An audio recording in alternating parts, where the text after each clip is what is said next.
শ্বেতাস ডায়েরিসে সবাইকে স্বাগত জানিয়ে আজকের এই ভিডিওটি শুরু করছি।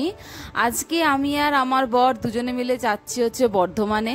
আসলে বর্ধমানে আমার মাসি শাশুড়ির ছেলের বিয়ে, এখন কদিন ওখানেই কেটে যাবে, তাই সেখানে যাচ্ছি আমার দেওরের বিয়েতে। আমাদেরকে কেমন লাগছে সেটা অবশ্যই কমেন্ট করে জানিও। আমরা প্রথমেই ক্যাব বুক করে আগে হাওড়া এসেছিলাম, তারপরে হাওড়া থেকে শান্তিনিকেতন এক্সপ্রেসের এই ট্রেনটা ধরে একেবারে বর্ধমানে গিয়ে নেমেছি। দুদিন আগে এই ট্রেনের টিকিট কাটা হয়েছিল আর খুব ভালোভাবে পৌঁছেছি, কোনো ধকল হয়নি, খুবই সহজ রাস্তা এটা।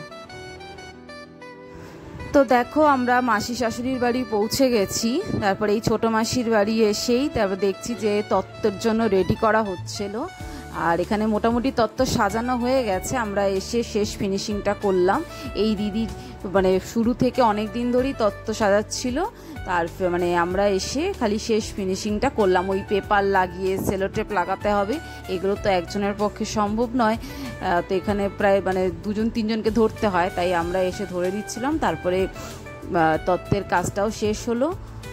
দেখো কেমন হয়েছে তত্ত্ব সাজানোটা, সেটাও অবশ্যই কমেন্ট করে জানিও। দেখো তত্ত্ব সাজিয়ে তত্ত্বসূচি রেডি হচ্ছিলাম। আর এই দিদিটার নাম হলো অনিন্দিতা দি। এই অনিন্দিতা দি আমার দেওরের দিদির খুব পরিচিত, এরা দুজনেই একসাথে কলেজের প্রফেসর। দেখো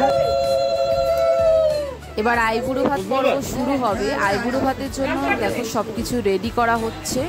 আর এই হচ্ছে আমার দেওর, ওরই বিয়ে। আর এখন দেখো আইবুড়ো ভাত শুরু হয়ে গেছে, এক এক করে সবাই আশীর্বাদ করবে। ইনি হলেন বুমের মা, আমার ছোট মাসি শাশুড়ি, আর ইনি হলেন বড় মেশো শ্বশুর। দেখো আশীর্বাদ করছে। আর ইনি হলেন আমার বড় মাসি শাশুড়ি। আসলে আমার শাশুড়িরা হচ্ছে 3 বোন, তাই ইনি হচ্ছেন বড়।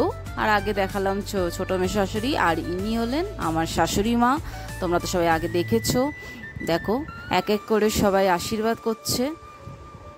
দেখো তো এই দেখো এ হচ্ছে বুমের নিজের দিদি তুতুন্দি, খুব ভালো গান করে, গভর্নমেন্ট কলেজের গানের প্রফেসর, তাছাড়াও টিভিতে অনেক জায়গায় গান করেছে। তারপরে দেখো আমি এসেছি আশীর্বাদ করতে। আমি আশীর্বাদ করছিলাম, মাথায় দুব্বা দিয়ে কপালে চন্দন পরালাম, তারপরে একটুখানি পায়েস খাওয়ালাম, জল খাওয়ালাম। তারপরে দেখো আমার বর এসেছে আশীর্বাদ করছে। দেখো এই আইবুড়ো ভাত পর্বটা কেমন লাগলো সেটা অবশ্যই কমেন্ট করে জানিও। আর ভিডিওটা ভালো লাগলে প্লিজ লাইক, সাবস্ক্রাইব এবং পাশে থাকা বেল আইকনটাও ক্লিক করে দিও। দেখো বুম আমাকে ডাকছে যে দুজনে মিলে একসাথে ওর সাথে সবার সাথে ফটো তুলতে বলছে। তারপরে দুজনে মিলে বুমের সাথে ফটো তুললাম। দেখো তারপরেই আমি মেহেন্দি পরছিলাম, সন্ধেবেলা মেহেন্দি পরাতে এসেছিল। দেখো মেহেন্দি পরলাম, কেমন লাগছে এই মেহেন্দি পরানোটা সেটাও আমাকে কমেন্ট করে জানিও। দেখো খুব সুন্দর পরিয়েছে মেহেন্দিটা। দেখো এখানেই ভিডিওটা শেষ করছি। তো পুরো ভিডিওটা ভালো লাগলে লাইক, সাবস্ক্রাইব করে দিও, আর পাশে থাকা বেল আইকনটাও ক্লিক করে দিও। চলো রাখি, সবাই ভালো থেকো।